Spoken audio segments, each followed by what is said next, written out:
Now let me explain this problem. In the figure shown, A is fixed charge, B, which is having a mass m, is given velocity v perpendicular to line AB. This is line AB. Velocity v is given perpendicular to this AB, and separation between A and B is r. And charges at A and B are plus q and plus q. B has mass m.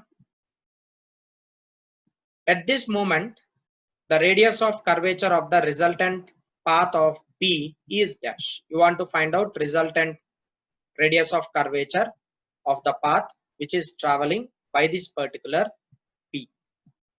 Let me choose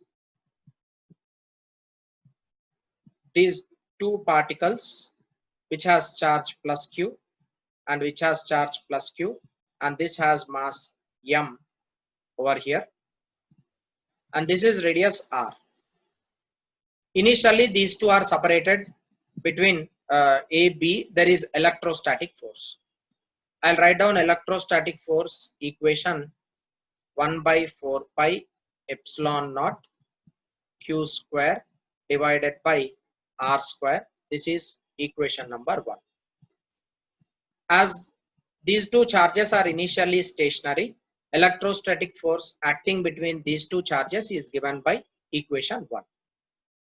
Now at an instant, you are providing velocity to this particular charge. You are providing a velocity v which is perpendicular to AB line. When you are providing velocity, this particle, it does not move in the straight line path because there is a repulsive force acting between these two charges. Now the radius of curvature, this particular velocity, when it is being given, it will be taking some curvature. So this radius of curvature, I am denoting it with some say r dash.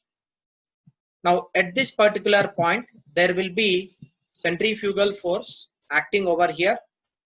That will be m v square divided by rc. Right? Now